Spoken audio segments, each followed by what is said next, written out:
Lyon demain, le quart d'heure lyonnais, toute l'actualité chaque matin. Parce que Lyon demain se dessine aujourd'hui, voici l'essentiel de l'actualité. En ce vendredi, nous sommes le 4 décembre. On connaît le montant de la facture que le Sytral va devoir régler à Rhône Express, l'entreprise gérée par Vinci pour l'exploitation de la liaison entre le centre-ville et l'aéroport. Le nombre d'hospitalisations continue de diminuer doucement dans le Rhône, mais 13 personnes sont encore décédées du Covid ces dernières 24 heures dans le département. Laurent Wauquiez a annoncé une vaste campagne de dépistage aux tests antigéniques avant Noël. Lyon et Villeurbanne ont en revanche saisi le conseil scientifique pour avoir un avis indépendant sur la stratégie sanitaire. Le site régional j'achète-dans-ma-région.fr est lancé. D'autres initiatives encore plus locales. La ville de Grigny a lancé sa plateforme de e-commerce Click à Grigny. Explication dans ce quart d'heure lyonnais. La fédération BTP, Rhône et Métropole investit 13 millions d'euros dans son siège. Elle veut en faire en quelque sorte la vitrine du BTP en Auvergne-Rhône-Alpes. Merck prévoit de supprimer des emplois sur l'agglomération. Une cinquantaine de postes seraient sur la sellette. Antoine Comte rejoint Paris. Le journaliste de Tribune de Lyon commence une nouvelle carrière professionnelle chez Public Sénat. Nous l'écouterons dans cette édition. Et puis nous parlerons basket avec l'Euroleague battue par Prague. L'Asvel féminin était pourtant tout près de l'exploit. Lyon demain, le quart d'heure lyonnais, toute l'actualité chaque matin. Gérald de Bouchon. Bonjour à tous et bienvenue dans ce quart d'heure lyonnais. On connaît le montant de la facture. Le Sytral versera environ 25 millions d'euros pour indemniser la société Rhône Express gérée par Vinci. C'est moins que les 34 millions que craignait d'avoir à sortir la présidence du Sytral. Bien moins aussi que la somme de 120 millions agitée un temps par l'ancien maire de Lyon, Gérard Collomb. Le nouveau président du Sytral, l'écologiste Bruno Bernard, et les élus du comité syndical ont voté des réductions tarifaires ciblées pour les salariés de la plateforme aéroportuaire, les 12-25 ans et les voyageurs en possession d'un billet SNCF au départ ou à destination de la gare TGV de Lyon-Saint-Exupéry. Je vous rappelle que le Sytral gère désormais directement le service Rhône Express pour la continuité du service public, mais la société Transdev Rail Rhône poursuit, elle, sa mission d'exploitant jusqu'au 31 décembre 2022. Les élus du Sytral statueront en effet d'ici l'été prochain sur le futur mode de gestion du service afin de lancer la mise en concurrence. Le nombre d'hospitalisations continue de diminuer doucement dans le Rhône avec 1406 patients hospitalisés pour Covid-19. C'est 19 de moins. 74 nouveaux patients ont quand même été admis à l'hôpital ces dernières 24 heures, un chiffre similaire aux 2 jours précédents. En réanimation, 8 nouveaux patients ont été admis depuis mercredi, ce qui porte à 199 le nombre de patients hospitalisés. 13 personnes sont décédées du Covid ces dernières 24 heures, ce qui porte à 1550 le nombre de patients décédés à l'hôpital depuis le 1er mars dans le département. Les taux d'incidence restent stables, environ 147 pour 100 000 dans le Rhône et dans la métropole pour la semaine du 24 au 30 novembre. Le taux de positivité reste, lui, à 15,8% pour cette même période. La France a enregistré 12 696 nouveaux cas ces dernières 24 heures. Et selon Santé publique France, 326 nouveaux décès ont été enregistrés également en 24 heures en France. Après l'annonce par Laurent Wauquiez d'une campagne de dépistage aux tests antigéniques avant Noël, Lyon et Villeurbanne ont préféré saisir le conseil scientifique pour avoir un avis indépendant sur la stratégie sanitaire en région Auvergne-Rhône-Alpes. Grégory Doucet, l'écologiste, et Cédric Van Stevendel se déclarent circonspects sur une telle campagne à cette date, estimant préférable d'organiser cette campagne après les fêtes. Les tests antigéniques réalisés en masse sont plus pertinents dans une phase croissante de l'épidémie, ce qui n'est pas le cas actuellement. Si le conseil scientifique venait à valider notre proposition, nous mettrons tous nos moyens municipaux à disposition pour renforcer notre campagne de tests et dans ces conditions et à ce moment-là, le financement de la région pourrait être un réel appui, explique le maire socialiste de Villeurbanne. Lyon demain, un site internet, du son, de l'image, un média complet pour les Lyonnais qui font avancer la ville. Les lieux de culte peuvent accueillir les fidèles avec un siège sur 3 et une rangée sur 2 le temps du confinement. Le ministre rappelle la deuxième phase du confinement à partir du 15 décembre. Si la situation sanitaire continue de s'améliorer, un couvre-feu sera mis en place. Le site régional j'achète-dans-ma-région.fr est lancé, un annuaire en ligne permettant de présenter les commerces proposant de la vente en ligne sur le territoire et qui renvoie vers leurs solutions, qu'il s'agisse de click and collect ou de vente à distance. France. Déjà, 9000 commerçants sont référencés. Plus de 200 inscriptions seraient enregistrées chaque jour. D'autres initiatives encore plus locales. La ville de Grigny a lancé sa plateforme e-commerce Click à Grigny. Elle est proposée aux commerçants et artisans locaux qui peuvent ainsi vendre leurs produits en ligne. Les explications de Sandrine Farge, chef de projet à la direction de l'attractivité territoriale de la ville de Grigny. Nous avons mis en place une plateforme numérique qui s'appelle Click à Grigny, sur lesquelles en fait chaque commerçant a son propre site internet. Donc c'est une plateforme qui va accueillir différents commerçants, des artisans, des créateurs, des associations également, puisqu'on va soutenir aussi la vie associative et rayonner en fait sur le territoire de Grigny, mais également aux alentours. Alors pour un grignereau ou une grignerotte, comment on procède ? On se connecte sur Click à Grigny. On passe commande donc sur les différents commerçants. Donc ça peut être chez le boulanger, le chocolatier, la boucherie, le producteur local, le vendeur de fromage de chèvre. On passe commande, on achète en ligne, donc par le biais de sa carte bleue. On choisit ensuite le mode de livraison. Donc c'est un drive, donc soit le mardi de 17 à 19h, soit le vendredi 17 à 19h. Mais on peut également, et là c'est réservé aux grignereaux, se faire livrer à domicile le mercredi. Quel est le succès de la plateforme dans un secteur où c'est vrai qu'il y a quand même beaucoup de grandes surfaces autour. Alors le succès, en fait, il vient de la qualité des produits. On a vraiment sélectionné. Alors l'ouverture de la plateforme est faite vraiment pour tous les grignereaux, tous les artisans, les acteurs économiques de la ville. Mais ensuite, on va chercher des producteurs qui apportent de la plus-value à la plateforme. C'est vraiment très qualitatif. C'est un complément de revenu important pour eux ? C'est une visibilité complémentaire.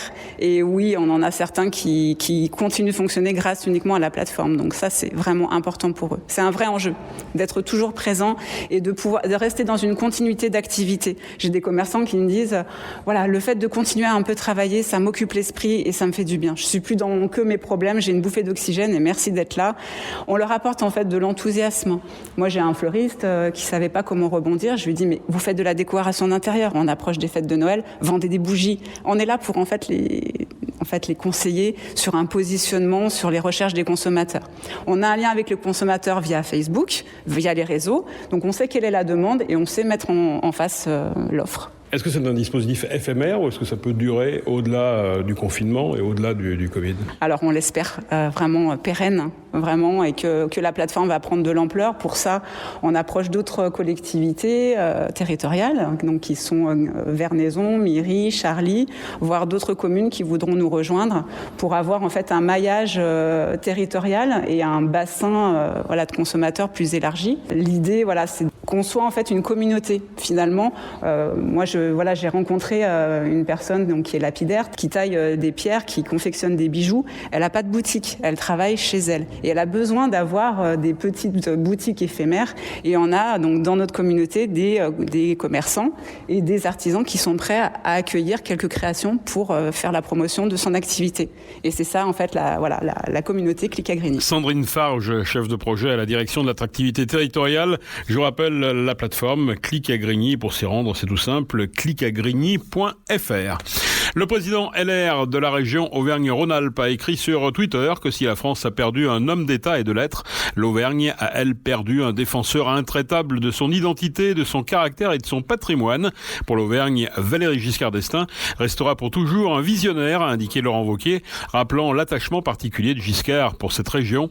Valéry Giscard d'Estaing est mort, je vous le rappelle, mercredi soir à 94 ans. Les obsèques de VGE auront lieu samedi, donc demain, à Auton, dans le Loir-et-Cher, où il devrait être enterré auprès de sa plus jeune fille, Jacinthe. Un jour de deuil national a été décrété pour mercredi prochain, le 9 décembre. Lyon demain, la radio lyonnaise a écouté partout dans le monde. La fédération BTP Rhône et Métropole investit 13 millions d'euros dans son siège. Ce chantier avenue Condorcet devrait être livré en 2023 et nécessiter un budget global de 13 millions d'euros. Les architectes ont la volonté de mettre en valeur le siège en conservant les diverses fonctions du bâtiment sur les différents niveaux. L'objectif est surtout de construire une double peau pour métamorphoser le bâtiment grâce à une façade bioclimatique, des matériaux biosourcés également, respectueux de l'environnement, avec des objectifs objectif très élevé conçu pour avoir des coûts de consommation extrêmement réduits. Chauffage et rafraîchissement sur nappe, installation photovoltaïque pour atteindre l'autoconsommation, mais aussi un bâtiment ultra connecté, en quelque sorte la vitrine du BTP en Auvergne-Rhône-Alpes. L'entreprise pharmaceutique allemande Merck prévoit de supprimer des emplois sur l'agglomération. Une 50aine de postes seraient sur la sellette. L'objectif affiché par la direction est d'absorber au maximum les réductions d'effectifs par des départs volontaires, des mobilités internes et ainsi limiter le nombre de départs contraints. Seuls les sites de Lyon et Meyzieux sont concernés. Il y a 2 ans, Meyzieux était davantage concerné par un projet d'extension et des créations d'emplois. Merck exerce ses activités dans les domaines de la santé, des sciences de la vie et des matériaux de haute performance, avec près de 57 000 salariés dans le monde, 790 collaborateurs en Auvergne-Rhône-Alpes, avec 2 autres sites, Saint-Quentin-Falavier et Mélan. Antoine Comte avait quitté Tribune de Lyon, on s'en souvient, fin septembre 2020, mettant un terme à 10 ans de collaboration au sein de l'hebdomadaire lyonnais. Après 2 mois de suspense, on connaît la prochaine destination de notre confrère, ce sera Paris et Public Sénat. Antoine Comte débutera lundi prochain sa nouvelle vie professionnelle comme journaliste présentateur à Public Sénat. Il devrait intervenir dans la matinale, se livrer à des analyses ou des commentaires sortis d'hémicycle. Les explications de notre confrère. Hyper ravi de rejoindre cette chaîne qui pour moi est une chaîne de grande qualité parce que on est sur des programmes plutôt finalement de fond avec une analyse de l'actualité politique plutôt que du sensationnalisme et la recherche de la petite phrase ou de la polémique. Donc c'est ça moi qui me plaît dans la façon de traiter l'information et notamment l'information politique. Je considère que le journaliste doit aussi expliquer comment fonctionne depuis l'intérieur une grande institution comme le Sénat par exemple. Enfin, on connaît la défiance aujourd'hui des citoyens vis-à-vis des institutions politiques et de leurs représentants, et je pense que voilà, de raconter, de décrypter l'actu politique, ça permet peut-être, en tout cas j'ai l'espoir que ça permette un petit peu de réconcilier la classe politique avec les citoyens et donc du coup nos téléspectateurs, nos lecteurs, nos auditeurs. Et on connaît votre attachement à l'indépendance des journalistes. Est-ce que cette indépendance est garantie dans un média comme Public Sénat ? Alors oui, c'était évidemment l'une des conditions aussi. Moi, c'est les questions que j'ai posées et je le sais. Et l'ensemble des journalistes qui travaillent à Public Sénat sont indépendants. C'est un média indépendant, ça je vous le confirme à 100%. Ils ont le droit, évidemment, comme tout journaliste, de faire un papier ou un sujet pas forcément très positif sur un sénateur, si c'est justifié. En fait, s'il y a une justification, il y a aucun problème là-dessus. Il y a une vraie indépendance. Ils peuvent parler de tout. Et moi, j'y suis attaché. Et c'est ça qui me plaît aussi en rejoignant Public Sénat. C'est un média indépendant, c'est un média de qualité, c'est un média qui va dans le fond des sujets. Je pense notamment aux documentaires aussi qui font fréquemment sur leur antenne. Voilà, c'est vraiment quelque chose moi qui me va bien. C'est vraiment dans mon ADN de journaliste indépendant, libre et qui a envie de sortir de l'info de qualité et d'informer les gens. Antoine Comte qui promet de revenir très souvent dans son Lyon natal et de rester supporter de l'Olympique lyonnais. Et puisqu'on en parle, eh bien le pôle de loisirs d'OL Vallée, situé côté nord du Groupama Stadium à Dessines, va ouvrir ses portes en février. 8 enseignes de loisirs, 9 de restauration, le tout ouvert 365 jours par an, c'est ce que va proposer ce pôle. Le public aura le choix entre du foot indoor, un bowling, du padel ou encore un complexe multisport, du trampoline et un escape game, de la réalité virtuelle, un café-théâtre ou encore la plus grande vague de surf indoor d'Europe. Et puis un Ninkasi, un restaurant de viande, une bière, un pub ou encore un spécialiste asiatique, un bar à salade, un boulanger ou un restaurant américain. Au total, 23 000 m² dédiés à cette nouvelle offre loisir. Et puis en basket, en Euroleague, battu par Prague 79-80, l'Asvel féminin était tout près de l'exploit. La formation lyonnaise peut nourrir de très gros regrets. Prague est en effet l'une des 4 meilleures équipes européennes. C'est la fin de ce quart d'heure lyonnais. Merci de l'avoir suivi. On se retrouve bien sûr lundi pour une nouvelle édition. Restez prudents.